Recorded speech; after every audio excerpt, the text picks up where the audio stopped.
ஒரு காட்சி கூட, அந்த ட்ரெய்லர்ல வந்த ஒரு காட்சி கூட புதுசா இல்ல. முழுக்க முழுக்க பகவந்த் கேசரி ஜெராக்ஸ் காப்பி. அதாவது A4 சீட்ல ஜெராக்ஸ் போடுறது கூட ஜெராக்ஸ் மிஷின் திடீர்னு லைட்டா ஒரு சின்ன சின்ன புள்ளி விழுந்துரும் கருப்பா. அதுல போடக்கூடாதா? நம்ம என்ன பண்ணணும், அப்படியே உட்காந்து எழுதிரு. A4 மிஷினை கூட நம்பாத, நீயே உட்காந்து ஒரு பெரிய ஆர்டிஸ்ட கொண்டு வந்து வரைஞ்சிருன்னு சொல்லி அந்த படத்தை அப்படியே தத்ரூபமா எடுத்து தமிழுக்கு கொடுத்துருக்காங்க. தமிழ்ல ஏற்கனவே இந்த படம் வந்து அமேசான் பிரைம்ல பகவந்த் கேசரி இருக்கு.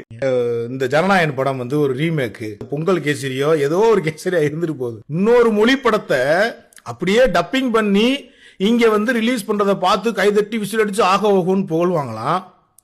ஒருத்தர் எடுத்த கதைக்களத்தை அதை இங்க இன்னொரு மொழியில், அதாவது நம்ம எந்த ஒரு மாநிலத்திலையும் அந்தந்த மொழி பேசுறவங்க அந்தந்த மொழி படத்தை தான் அதிகமா விரும்பி பார்ப்பாங்க.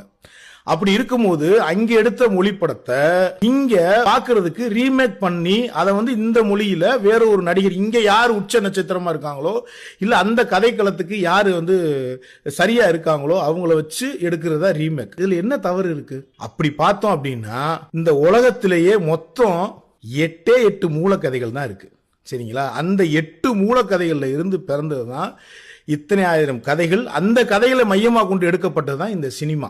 அப்ப எல்லாமே ரீமேக்கா? அதை விட்டுருங்க, நீங்களே ஒரு ரீமேக் தாங்க. நீங்கன்னா உங்களை மட்டும் சொல்லல, ஒவ்வொரு மனிதனுமே ஒரு ரீமேக் தான். அவங்க அம்மா அப்பாவோட ரீமேக் தான். அவங்கள மாதிரியே இருக்கிறதுல, அவங்கள மாதிரி பேசுறதுல, அவங்கள மாதிரி சிந்திக்கிறதுல, அவங்கள மாதிரி நடக்கிறதுல நம்ம எல்லாருமே ஒரு ரீமேக் தான்.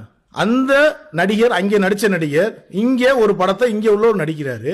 அந்த படம் வந்து இங்க அவர் எப்படி நடிக்கிறாரு, அவரை மாதிரி நடிச்சாரா இல்ல இங்க அதை எடுத்த இயக்குனர் அவர் அந்த மாநில கதை சொன்னாரா இல்ல அதை விட நல்லா சொன்னாரா, இவர் நல்லா பண்ணியிருந்தாரா, நடிச்சிருந்தாரா, சிரிச்சிருந்தாரா, ஆடி இருந்தாரா, இப்படி கூட ஒரு விமர்சனம் பண்ணலாம்.